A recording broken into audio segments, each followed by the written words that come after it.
friends to the show that never ends. This is Red All Over's Away End show, where we look at the opposition that we'll be facing shortly. To achieve this, we'll be talking to fans of the opposition, so I hope you enjoy the show. Finally, cast your mind back. I remember a 4-year-old boy being lifted over the turnstiles to his first match at Oakwell, standing on the Kop watching his heroes such as Barry Murphy.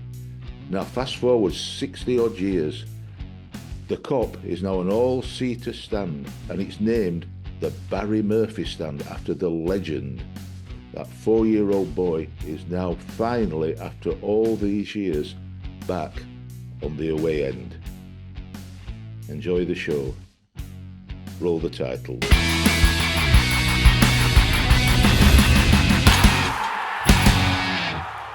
Andy Mitchelmore, fan of Portsmouth FC. Welcome to the Red All Over show. Please introduce yourself if you don't mind.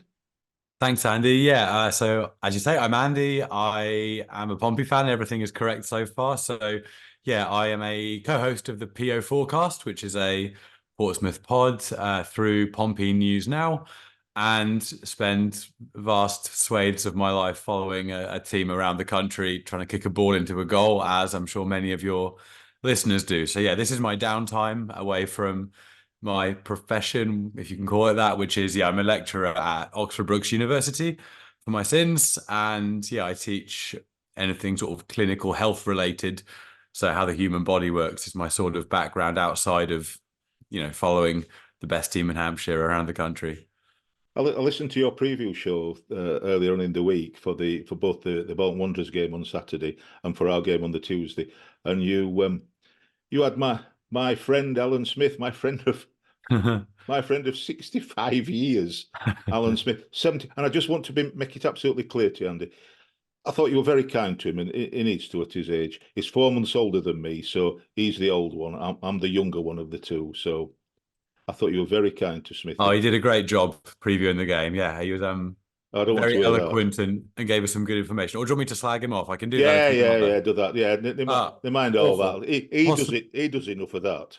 Possibly the worst guest we've had this year, to be honest with you, Andy. Even if we don't go up, we won't be calling you guys again next season. Don't worry.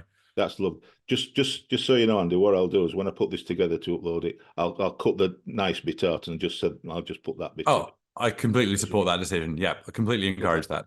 Lovely. Sorry, Alan. Get over yourself. Right. First off, Portsmouth. You're not doing bad, are you? You're not doing bad.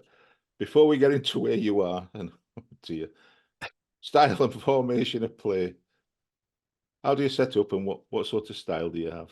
You'll see a 4-2-3-1 unless things go absolutely mental between now and the weekend, between now and Tuesday, I should say, which isn't likely to happen. So yeah, 4 at the back, flat back 4 with 2 holding midfielders, and then most of our threat is going to come through the wide players in the 3, and then depending on who starts, you'll see either Christian Sadie or maybe Cassini Yengi at 10, with Colby Bishop at 9 up top. So you'll find going forward from our defensive line, Ogilvie at left back will probably get further forward than Rafferty will from right back position.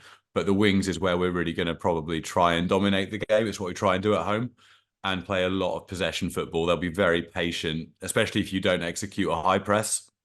We'll quite happily just try and keep the ball around the halfway line, to the extent that it sometimes can frustrate a portion of the fan base because it's just very possession based, to try and find the right moment, stretch play, and then play that quick ball into either the person at 10 or sort of over the top and into the corner for one of our wingers to run onto.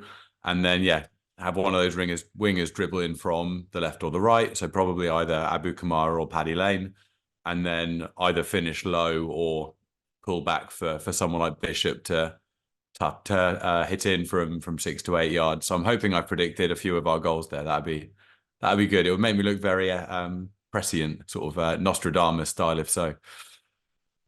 Scaring me now. He's scaring me. I like Paddy Lane and Colby Bishop. Who don't like Colby Bishop? Everybody would want Colby Bishop. Is phenomenal. You've scored a phenomenal number of goals in the league this season. From where I looked at, about 72 goals. With 3 games left, that's phenomenal. Mm. And you do a loss at home, and you've only lost 2 all season. You've not lost at all in the last 10 games. So I have to say, and I don't want to be too hard on Portsmouth, I was a bit disgusted with you this weekend. I thought I thought you could have beaten Bolton. My ideal scenario was that you beat Bolton, so you'd already gone up, you'd already secured the championship, the top of the table and the cup and what have you, and all that, the shield and all that, and then you'd all be on the beach for Tuesday. And what do? You let them get a goal, pull it back, and so you've got to at least get a draw against us. To win I'm the sorry we let you title. down. Yeah, I But can only apologise. Well, I'll tell you this, Cole from Bolton's the Fans Home podcast, he said you were lucky to get away with a draw. They absolutely waxed you. So, they did everything bar score, and you were so lucky. Now, I know you were there, Andy. I know you were there. So, Colin's a bit passionate about his club. And, frankly, I've talked to him a few times. He also talks rubbish, so... I mean, I wouldn't say they waxed us. I'd say if you played that game as it played out 10 times, Bolton would have won it more than we would. I don't know what their XG was and all those metrics. I think they probably should have won the game. I wouldn't go as far to say as they waxed us, but they had the better chances and probably should have won the game. I think we were, even aside from the league table, we were probably happier to come away from that game with a 1-1 draw than they were. They should have won the game, really. Having said that, we did create some chances, and it wasn't a drubbing. It was just it was one of the first times this season I've really seen us sit a bit deeper and look like we were an away team happy with a point. Normally, we've played a more expansive type of play. So that probably, There's a theme with Pompey in that we pick up, obviously, a lot of points. I think we're now top of the home and away tables, or we were before the weekend anyway. But there's a theme where we pick up results, and then the portion of that fan base who are on social media will say, how are they top? They weren't that good at all. And it's a very consistent theme. So we seem to get results without really impressing opposition fans outside of maybe Northampton fans. I think we've played well against twice. In fairness, all Cole said was he thought they should have won. The waxing bit is from me. I'm just trying to cause trouble between. Oh, you're ad-libbing. That's all it is. It's just me. I'm just trying to cause a bit of Bolton tension with Portsmouth. That were all. It's not well, I think we had you cheering us on at the weekend. We had Wigan cheering us on at the weekend. We had Derby cheering us on at the weekend. We had about 15% of the league wanting us to win. We felt very supported. And we let a lot of people down by not getting the 3 points by the sounds of it. You most certainly did. Now, from that, you need a point against Barnsley. So what I'd like to see on Tuesday, and if you don't mind having a word, what I'd like to see is that you keep your possession base, but you keep it in your own half, and just don't come out of your penalty area. Just pass it among yourselves for all that time, because a draw will be good enough for us. It'd be more than good enough for us. What we don't want is a 3-0, 4-0, 5-0. We don't want any of that stuff. So are you thinking sort of 1974, was it West Germany against Austria or something, where they did that? They both needed a draw and neither team tried to win. Something like that. There were, well, I'll tell you this, a few years ago, when we were in the Championship, to stop us being relegated, it was between us, Huddersfield, and a couple other teams. On the last day and in the last few minutes, it kept, the last 10 minutes of the game away to Huddersfield, it kept changing. We were going down, Huddersfield were going down, other teams were going down.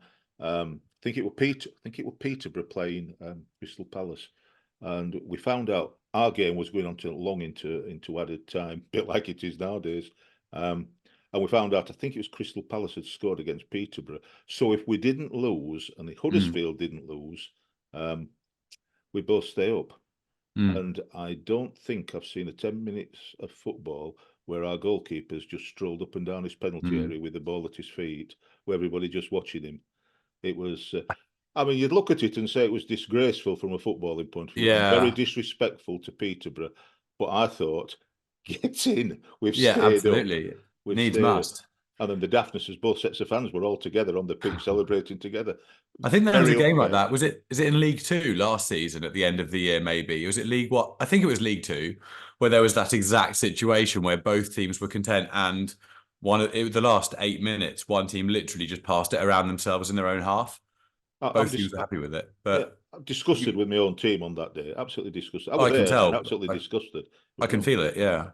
So your recent performances, not just recent performances, but the whole season have been pretty amazing, haven't they? Not been beaten in 10. Maybe more, but certainly I know for the last 10. But you've only lost 4 all season, haven't you? Yeah, Lost 2 at home, so it could be 3. It could be they 3. were in quite a short space of time, those losses as well. Yeah. I mean, the games we have lost, I mean, especially the home ones, they were heavy losses. You know, we were 3-0 down at half time to Leyton Orient at home, and they walked the second half, metaphorically, almost literally. And then Blackpool turned us over 4-0 at Fratton. And other than that, we've looked really good at home. So it's been very, very strange that those 2 games stick out so much. But yeah, we had this sort of dip at Christmas that is a Portsmouth tradition to do. You know, it's, was it death and taxes and Pompey having a dodgy Christmas period? Yeah, you become quite attached to it after a few years. And to be fair to them, they turned it around in a way that, there was, again, a small portion of the fan base was starting to say, oh, this is the classic Pompey slide, but they turned it around and they've maintained that. And I mean, earlier on in the season, it was very much a case of them just picking up points from being behind in games. The number of late winners, late equalisers we scored early in the season was way above the average for the point in the season we were at. It was sort of around that October time in the year where I think it was something along the lines of 6 out of 7 games or something we scored after 80 or 85 minutes. It was ridiculous. And all of them sort of got us either 2 points extra for a win or get salvaged us a point for a draw. And I mean, those goals are looking crucial now. One of them was sort of 94th minute against Derby. And if you look at the table now and you take 1 point off us and you add 3 points to Derby, or 2 points more to Derby, it's a very, very different table. So it's those small margins that we picked up earlier in the season that have kept us where we are. And every single player stood up. There have been a couple of standout players, but you wouldn't say anyone hasn't stood up and been accounted for. Everyone has had their time of sort of being the standout player in a few games. And the man of the match awards that we do are fairly evenly spread around the side for that reason, which has just been really good to see. Someone always stands up. Well, I was going to ask you what players you have to watch out for, but you've already told me. The only other one that you didn't mention is a player that I've always admired, and that's Bradley Dack, because he's a powerhouse in midfield. I don't know how he's playing for yourselves. Bradley Dack doesn't play for us. Do you mean Callum Lang? Oh, Callum Lang, yeah, Callum Lang, yeah. Callum Lang, yeah. Other Wigan connection, yeah. It's all good. Callum Lang, it's been a long weekend. Don't worry. So Lang came in. No, Marlon Pack. Oh, Marlon Pack. That's what I'm getting confused with. Bradley Dack. Marlon Pack. Sorry, Andy. Just testing. Of course, yeah. I mean, if I'd gone along with the Bradley Dack thing, I'd have looked like a very foolish fan. If I just pretended, that would have been a different interview. But no, Marlon Pack, yeah, come in as club captain, and he's just talked the talk, walked the walk. He takes ownership on the pitch. To be fair, takes ownership off the pitch. I don't know if you saw, there was a video on social media of a Bolton fan trying to really get under his skin after the game when he was signing. It was quite embarrassing. I think most Bolton fans are embarrassed by it. And someone sort of approached him after the game outside the stadium while he was doing signing, saying, how's your big promotion party looking tonight? Obviously trying to get a rise out of him. Just being, honestly, it's one of the most embarrassing videos I've ever watched, that this person thought it was appropriate. But even off the pitch, he just maintained his composure and sort of said, oh, yeah, well, possibly next week, when's yours, kind of thing. You're not even in the playoff spots, and just very calmly dealt with it rather than getting a rise, which is what the guy wanted. And he does the same on the pitch. You can see he's actually if you watch the game, if you didn't know who the club captain was, you would be able to tell from watching him. He takes ownership of every aspect of the game, whether it's the psychological, keeping people's heads switched on, or whether it's taking responsibility in difficult places on the pitch. Like, he's not afraid of receiving the ball when it's a bit of a hospital pass, because he backs himself to get us out of a difficult spot on the pitch. And honestly, I couldn't praise him enough. He's really come into his own this season. He's done bits for the community as well, again, off the pitch. I think he was shortlisted but didn't win tonight at the EFL Awards for player contribution to the community, or player in the community. He didn't win, but yeah, was shortlisted. And he just comes across as, he sort of represents, he's the epitome of the kind of what the club tries to stand for. And he gets the club, he was at the club years and years ago now, donkeys years ago. All right. You've sold him.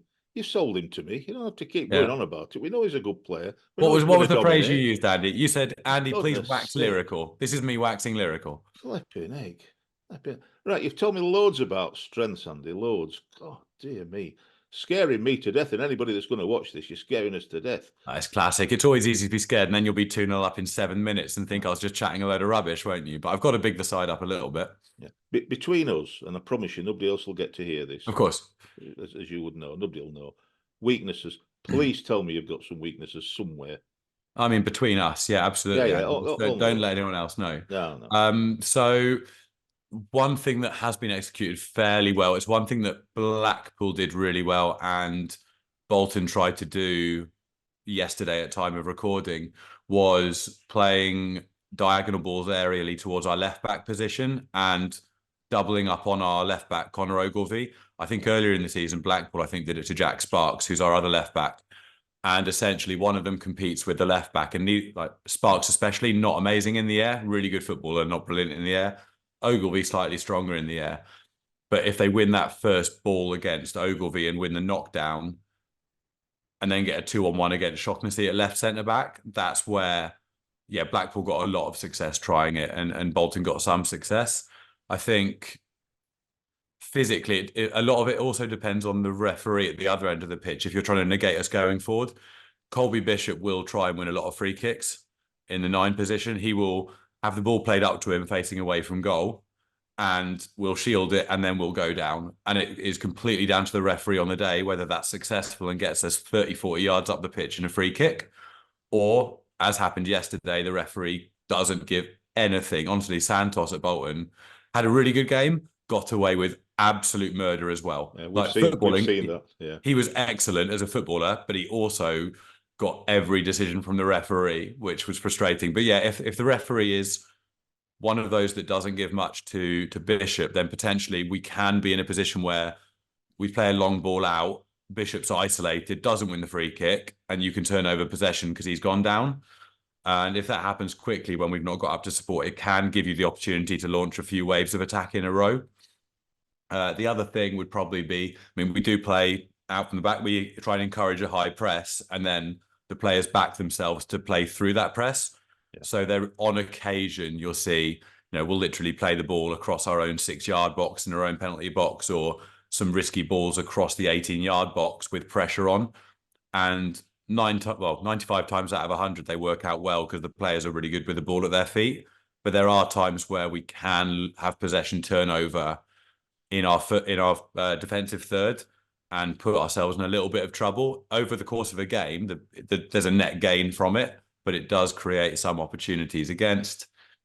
And then I'm trying to give you a list here. So the final thing let's make it. I'll just make a few notes. It's just between us, obviously. Obviously, yeah, you won't pass any of it on. I think the final thing that Derby did really well last week was they dropped their 9 and 10 quite deep and congested centre midfield, and made it very difficult for Marlon Pack and all of the central midfield, to be honest with you, to maintain possession, and they made a lot of possession turnover. So those are probably the main ones. I mean, every weakness is relative, right? I mean, oh yeah, all of those things are still, over the course of a game, fairly positive things that Pompey do. But where we have slipped up on occasion, it's tended to be from one of those situations. Yeah, that's right. I mean, just so you know, we tend to try to do quite a few crossfield passes from the left-hand side out towards the right wing. It's not always that successful, though. Just so you know, I won't worry unduly. Not always particularly successful. And I've just made a note that Colby Bishop, I didn't realise that Colby Bishop were related to Tom Daley, the way he goes down. Good at diving. Oh, it's harsh. I think he gets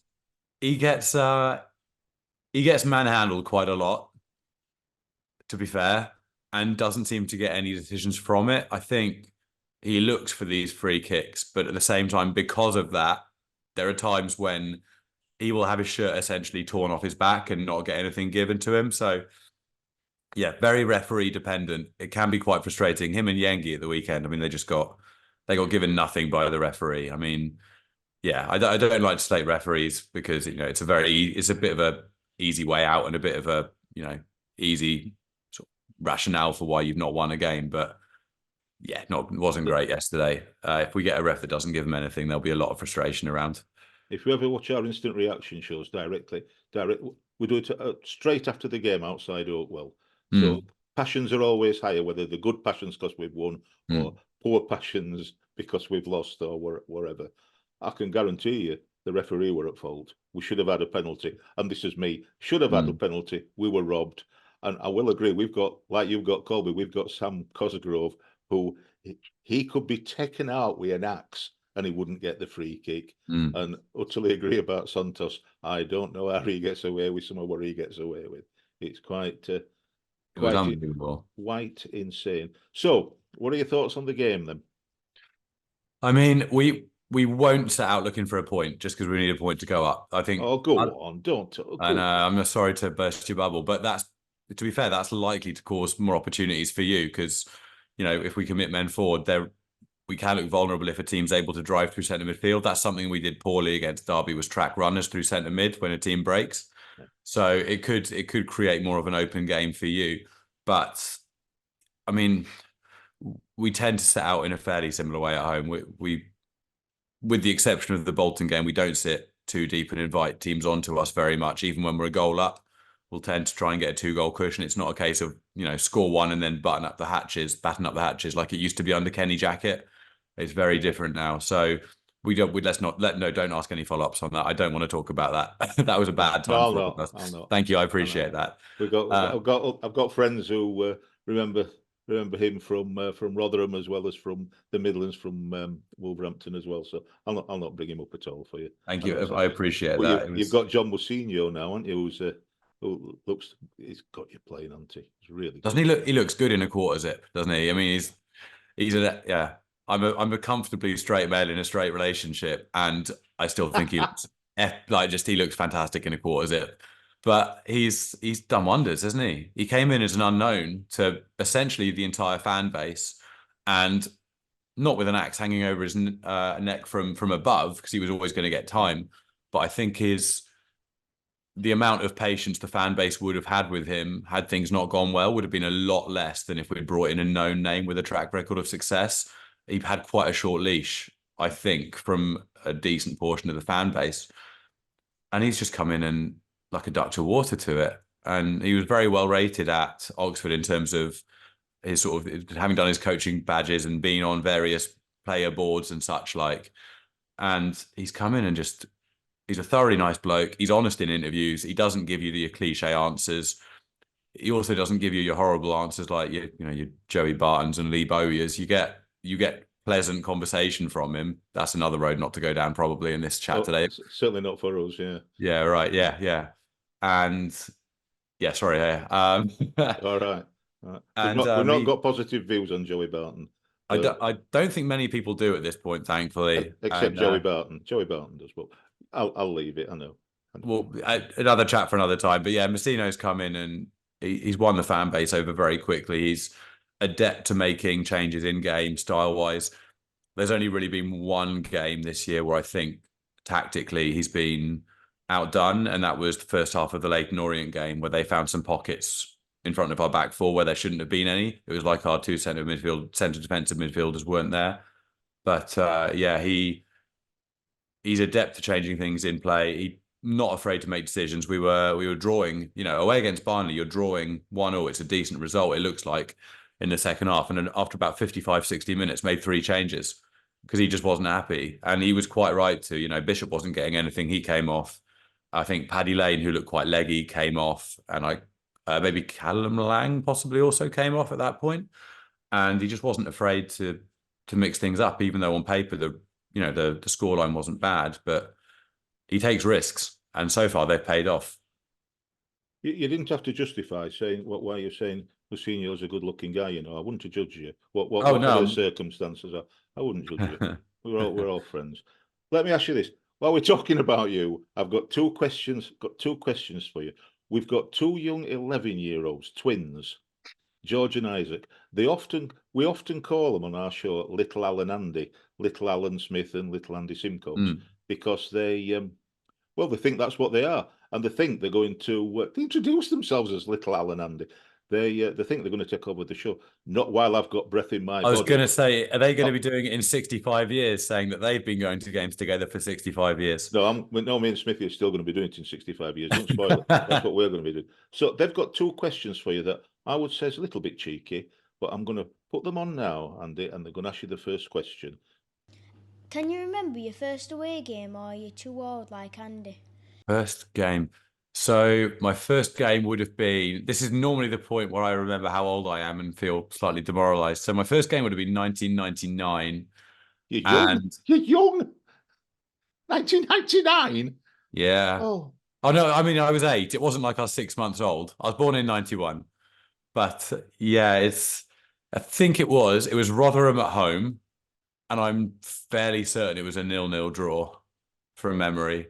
I don't remember there being any goal scorers. It was a fitting way to start off my Pompey in-person career with a 0-0 under a cloudy, overcast sky, and in the bit of the stand without a roof at that point, because I went with my dad, so I wasn't sort of at the top of the Fratton end where I am nowadays with some of the more, what's the word, vocal fans, where most of the singing is going to come from. Yeah, it was the sort of family stand, and I'm trying to think if it was in our lineup at that point.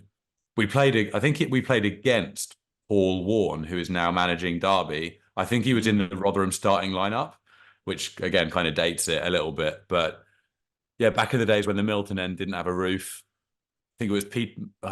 Who was even playing for us? Lee Bradbury would have been playing. It was the old. player. It was the old Div 1. I think Dave Besant might have been in goal, or at least on the bench. It was about that sort of era. Flipping, eh? Ben Smith has been going since 1959, if that makes it any better for you. Thank you, I appreciate that. That makes you feel a lot younger. I don't want to talk about it. Right, I'm going to put them on for the second question. You might find it a bit brutal, but this is their second question. Come at me. Why don't you support a good team like Man City or Liverpool, or best of them all, Barnsley? I mean, why don't I support Barnsley? I do feel if I turned up in the Barnsley home end with the accent I'm currently speaking to you with, I'd probably get found out as an imposter pretty quickly. I don't know what your attitude is towards imposters in the home end, but pretty welcoming. Yeah, I would say Okay. so, yeah. I mean, to be fair, I did used to have a soft spot for Barnsley. Was it 98 when you were in the Premier League? That 98 season? Yeah. So that was the first sticker album I ever had, first Premier League sticker album, whoever did it in those days. So I did have a soft spot at Barnsley at the time.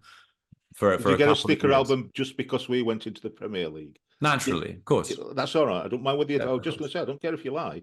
You can say No. Why would you think I was lying? Absolutely not. Exactly. No.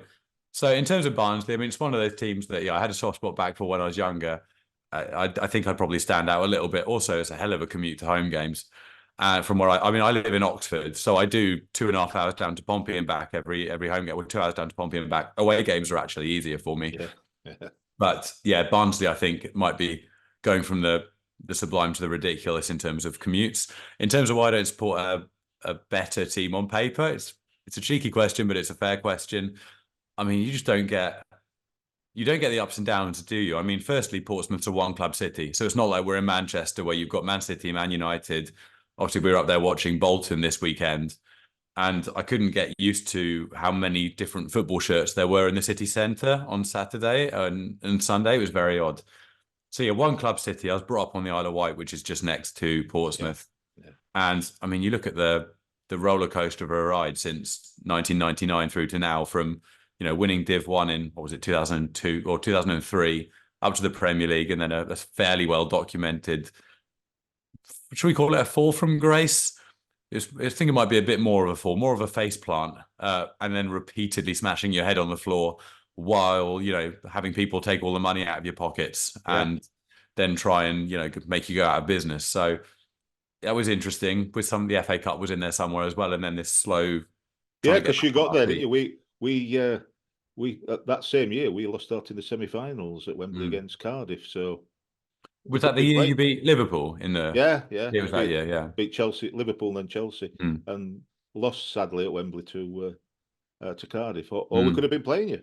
It could have been so different, couldn't it? Yeah, against us. I'm guessing you might have fancied your chances. I think, to be fair, we'd have whacked you 5-0 if we'd have got through. There's no two ways about it. Naturally. But Cardiff messed it up. Yeah. Don't say anything disparaging about the Welsh with your next sentence, please, Andy. I'm half Welsh, and I'll be very. I wouldn't. We've got some Barnsley fans that live in Swansea. As Steve Wright lives in Swansea. I want rugby Swansea. Apart from the style, Swansea style of play is slow. I've mentioned that a few times, but I've not got any particularly great love for Cardiff or against Cardiff. I don't mind. Okay. Don't mind Wrexham either. Quite like Wrexham, but. Oh, South Wales, beautiful. I recommend it. Yeah. My family were from that area in the valleys in Aberdare and used to go down to Mumbles every year down Swansea Bay. Yeah. So yeah, absolutely love it down there. It's a beautiful part of the world. So yeah, nothing bad to say about Cardiff. No. I go on holiday regularly to Wales. Usually the top. I've been down to Tenby, down the bottom, but it's usually to either Aberdare on the Limb Peninsula or across to Anglesey. Love Anglesey. Spend a lot of time. We went to Tenby when I was young. Actually, going a little bit off topic here, I guess. Probably for your listeners here to talk about the to listen to the I don't care. Us claiming that going to Tenby. Is it called the island? Is that little island next to Tenby? We went there and got stuck there in a tropical storm, and it was all very exciting as a child. But yeah, bit off topic. Do you want to ask me more? I've answered your question, but I don't even know why I've answered that or not. Yeah, you've answered it well enough. I've had enough anyway. Andy, I just can't imagine like the biggest problem in my life being that my team is only 5th in the Premier League. I can't imagine that, and I find it very frustrating to see the fan base is complaining that they've only spent 275 million in the January transfer window, which is probably more than I've seen us spend in my life. I know. So, I mean, possibly other than when we were embezzling money from a Russian bank in 2009. But other than that, it's way out of our price range. Allegedly. Oh, Please insert that. We've had our own troubles. We've been through administration in the past. There are dark. That's what makes football so interesting sometimes. The ups and downs of it, the promotions, the relegations, the cup runs. The downside, you can enjoy the good sides, like you're at the minute, up at the top. You can enjoy the good times because you've experienced the bad times. So it means more. So let me ask you finally, then, Andy, if you don't mind, and don't be kind. Just say whatever you think. What's your score prediction for Tuesday? Oh, obviously 3-0 Barnsley. That's the natural. Fair enough. No, just end it there. No, I think. Oh, I will. Don't worry about that. I'll put it off there. There's going to be I'll get you kicked out of Portsmouth, don't you? They'll not want you on. Is it Portsmouth Now News, something like that? Pompeynewsnow, yeah. Pompeynewsnow. I'll get you kicked off that by the end of this. Don't worry about that. I think I will predict a Pompey win purely because the side have given me no reason not to. Our home form has been excellent, and the only reason that there could be a potential issue is if they're looking at what could happen at the end of the game rather than focusing on the game itself. They'll be putting a lot of work in today and tomorrow to not do that. But we, more often than not, we've looked good at home. Other than the 2 games I mentioned earlier, we've generally looked really good at home. And that second half shooting towards the Fratton end, we'll try to shoot towards the Fratton's end second half unless you win the toss like Shrewsbury did, which worked out really well for them because we scored in front of the away end in about 3 minutes in. So that was a decision that paid off for them. Not a big Shrewsbury fan, me, but that's probably, again, another story for another time. Yeah. Again, forgot what the question was. I'll go 2-0. I'll go 2-0 Pompey. I think I'll back us to see the game out. I know you guys are struggling a little bit recently, and you had a point against a decent Reading side last time out. I've been quite impressed by them when I've seen them in this season, but I've got no reason not to back Pompey to pick up a result, to be honest with you, because they've looked so good over the season, and I'd feel disingenuous predicting anything other than a home win, I think. But it won't be a walk in the park. I'd be very surprised if we storm clear. I had a big, like we did last day of the season in League Two, with a 6-1 win against Cheltenham to send us up with the title. I don't think it's going to be anything along those lines. I think it'll be a hard-fought game. I'm guessing you're going to come and play fairly compact, and it's not going to be a barnstorming win. I'm going to get some tissues ready just for if you never know. Well, on our show, I predicted 1-1, but it's like that.